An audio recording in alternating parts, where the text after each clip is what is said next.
And on this episode of Yes I Can, we have this from That Park Place. The Lord of the Rings of Power director Charlotte Brandonstorm bemoans Tolkien fans judging the show before it came out. Excuse me, Charlotte. That's why we have trailers. So I can look at the trailer and say, okay, this is what the product that I'm about to see looks like and is about. And I can choose, based on the trailer, to see it. It's something that has been done for the entirety of forever. And that's what I really hate about this. I really hate that I get comments about this saying that I can't judge a movie based on a trailer. 100,000 million billion % I can. That's why they made the trailer. So I can judge it. So I can watch it and say, oh, this looks great, I'll see this, or no, this looks terrible, I will never remotely try to watch this. And yes, as we all saw the announcement for Lord of the Rings, Rings of Power from Amazon, collectively, we all thought this was going to be a terrible, terrible show. A terrible, terrible, horrible product. And as we got to watch all those influencers, just utterly gasp at how great this show is and gaslight us and telling us, it's going to be a great show, it's fantastic, it does all these great things, we all knew it was going to be nothing more than a big pile of crap. And it was. For the people that watched the show, there's not many people out there that can really say a positive thing about this show. Galadriel was terrible. The guy that's supposed to be Sauron in the future was the best character. He was better than the hero of this story. How do you go out there as a studio and make the bad guy better than the hero, more likable than the hero, nobler, braver, kinder, all the words you want to use to describe this man? You made him better than Galadriel in every possible way.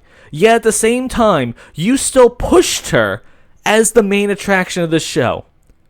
And no one liked her. No one could possibly tell me that, yes, this was a good representation of Galadriel. And I think they're looking to retcon the original series. I've said this before with Star Wars. They are making these prequels because one day, 5-10 years from now, they want to make Lord of the Rings again. And that's why, again, they're making these prequels. They are making these series. They're making these games because they want to lead us in that direction. Because the new generation wasn't there for it. They weren't there for Lord of the Rings, raking in all those Oscars, being the greatest trilogy of all human history. So now they're trying to recreate that because they can't do anything else these days in Hollywood. They can't do a single solitary thing right. Everything is just a remake, a sequel, a spin-off, or whatever. And that's why they're all losing at the same time. But again, back to this article, yeah, I did judge it. And I watched it, and I was right. I also judged Dune too, because I listened to the quotes from the director, where he said the focus of the movie is women.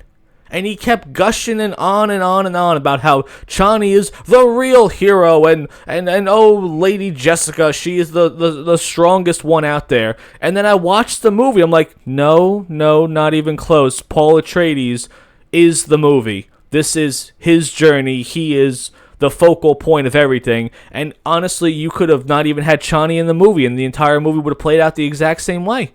You could have taken Chani out of that movie, and the same things would have happened. I don't really know how we got here, but back to Lord of the Rings, though. Back to Lord of the Rings. Yeah, Rings of Power Season 1 was terrible. Rings of Power Season 2 is probably going to be even worse, and Rings of Power Season 3 will hopefully be the end of it. Amazon Prime right now is desperate, absolutely desperate, to find an original series or movie winner. And it's not working out at all. Yeah, sure, you might pump out one good season of The Boys, and then afterwards a lackluster performance? No, you can't do that.